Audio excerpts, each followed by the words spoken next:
Hi there guys, my name's Conor and I am a wildlife artist that specialises in both graphite and scratchboard.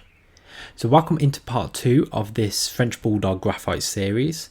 So in part 1 we looked at how to tackle the eyes and a little bit of the fur texture surrounding the eyes. So in this second part we're going to look at the ears. Now the ears are a little bit of a different texture. There's a lot of different fur surrounding the ears that we need to get right, and also we need to learn how to tackle this skin texture. Now, if you've missed part 1, I don't worry, I have linked that down below in the description. So I hope you guys enjoy this one and let's get started.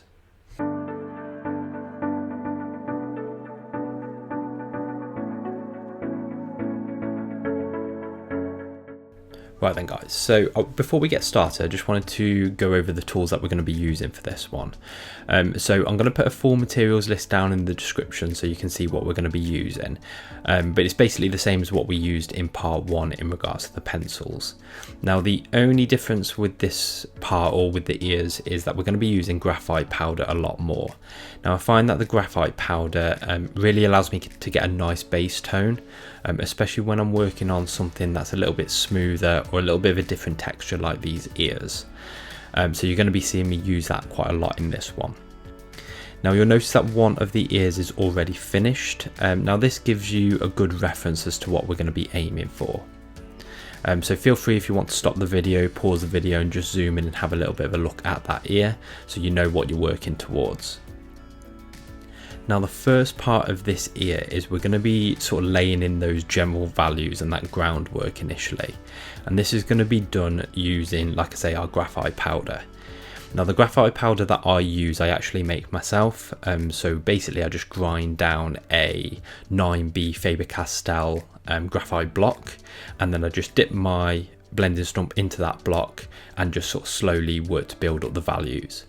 Now you don't have to use a blending stump, you can use a cotton bud, a makeup brush like we used in the first one, or any sort of sponge you want to use for an applicator. Now the key here is to try and identify from your reference photo the lightest areas and also the darkest areas of these ears. So the darker areas being sort of those recesses as it goes down actually into the ear canal itself, and also that black edge running around the edge of the ear. Now when all of these base values are in, I start working a little bit more on the details themselves. Now you can work on this in a couple of ways. You can either work over the whole piece at once, or you can work on a specific section at a time. So for these ears, I tend to like to work on almost like a little area at a time. It just helps keep me focused and sort of helps me build up what I want to build up, because these areas were quite complex, so I didn't quite know at the beginning what technique would work and what technique wouldn't. I had a good idea in my head of what I was going to use, but just in case things didn't work out, I wanted to only be working on a small area at a time so that I could adjust things and change things. So we're using the indenting technique quite a lot for the fur on this whole piece, but like I say, on the area of this ear. Now looking at the reference photo, the fur sort of comes out of the top part of this ear and then bends up and around mainly the top part of this ear, and then as we get more into what would be the ear canal, it sort of transitions onto the skin. Now the indenting technique allows you to sort of put these sort of fine lines down which are going to act as your fur, and by initially laying down those base layers and that tonal value, because we've now got that on the page, when you're indenting it's going to press down that tone into the paper. Now on the reference photo, these hairs aren't particularly light, they're quite dark hairs, and they're quite soft hairs as well. So by laying in that groundwork with the graphite powder and by pushing that graphite into the page itself, it acts like those hairs aren't going to be white, they're going to be almost like a mid-tone now. Now I haven't done that everywhere, as you can see, so sort of working on the right part of this ear now, you can see that area of white. Now that's going to be an area of white fur or lighter fur, so I didn't want to put any graphite powder in that area because I want to keep those highlights that we're doing with the indenting tool quite bright. Now this ends up being a bit of a layering process, so Once I've put those indenting marks in, I tend to go over with a blunt 2B pencil. Now this allows, because it's blunt, it allows it to sort of run over those indents without filling them in with graphite, and that's what gives you the sort of hair texture, because they've been preserved and they're lighter. And in order to build up then that darkness, I then tend to either go in again with my 2B but just press a little bit harder, or I tend to swap to a 4B, which just gives me a darker, richer tone. Now I'll generally only swap between 2 and 4Bs at this stage, and then when I've got the whole piece completed at the end, that's when I'll go back round with my softer leads, so my 6Bs and my 9Bs, just to build up the darkness on all of the piece as a whole rather than these individual areas. So you can see here that we're working more on where that fur then crosses over into, or goes over that area that looks like it recedes back into the ear canal itself.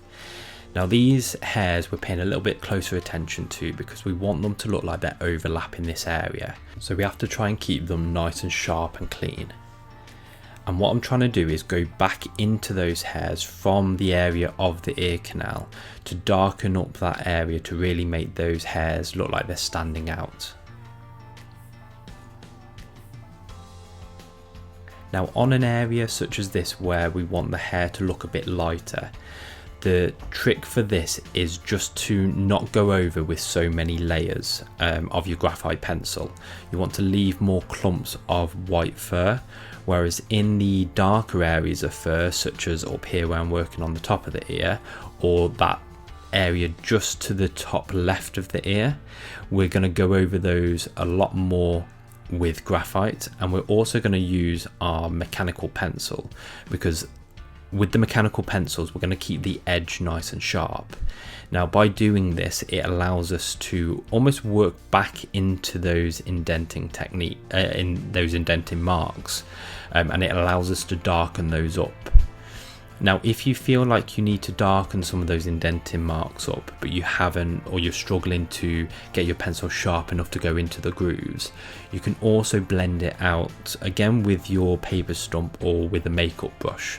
Now do just be careful with this, because as you do that it will lift some of the graphite, so it will lighten your tones. So a lot of the time you're going to have to go back over with another layer of graphite just to re-establish those darks.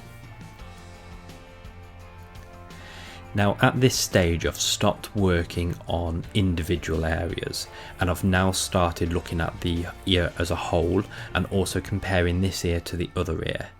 Now this ear does have a lot of subtle differences to the other ear, but what we want to try and make sure is that it's not too different and that they still look like they're still part of the same animal, because what you don't want to have is one ear that looks wildly different to what the other ear does.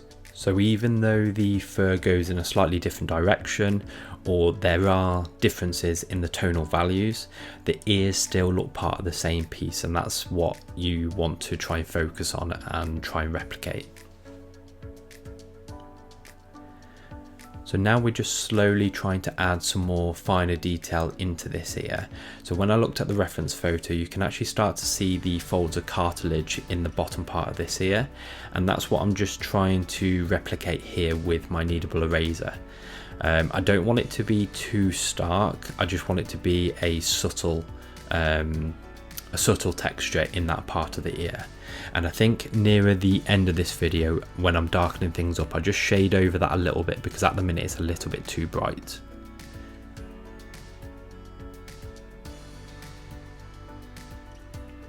So that skin texture that's in the recess of the ear itself, that's something that's a little bit more difficult to work on, and you'll just constantly see me going back and forth with this and just trying to get those tones and values and texture right.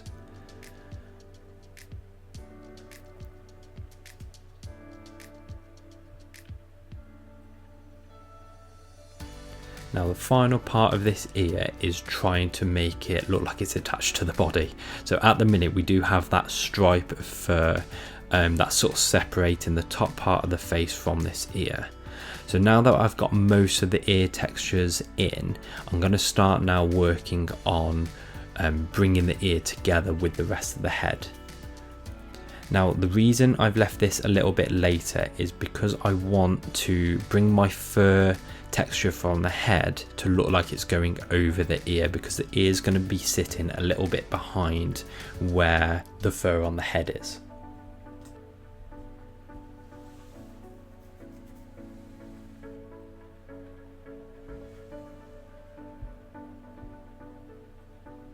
So we need to make sure that we don't forget about those very subtle parts of texture. So to go around the edge of this ear, there are some very, very light, or some very fine, flyaway hairs. So the way that I've made sure I've captured that is I've made my mechanical pencil really sharp, and then just ever so lightly you're just going to add those slight little flyaway hairs, and that's just going to help bring a little bit of realism into the piece.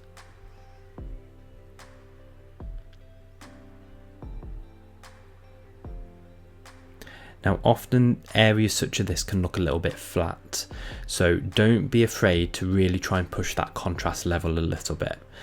So those darker values are actually a lot darker often than what we try and replicate on the page, so don't be afraid to really try and push those dark values, and it's going to really then help those white highlighted hairs pop. So that's the ear almost done now. I'm just going to start refining a few areas and adjusting the values. So I hope you've enjoyed it. I hope you've learned a little bit more about how I would tackle this slightly more complicated texture. Now in part 3 we're going to be looking at the nose and the mouth. So this is going to be some of the more trickier areas of this piece, but also some of the most fun, because it's really going to bring the whole French Bulldog together. So if you found this video helpful, feel free to leave a comment or ask a question below. I always enjoy hearing how others would tackle the same subject. And if you've enjoyed this series so far, a like and a subscribe really helps support this channel and helps me know that you want me to keep creating more videos like this. So thanks again for watching, and I'll see you all again in part 3.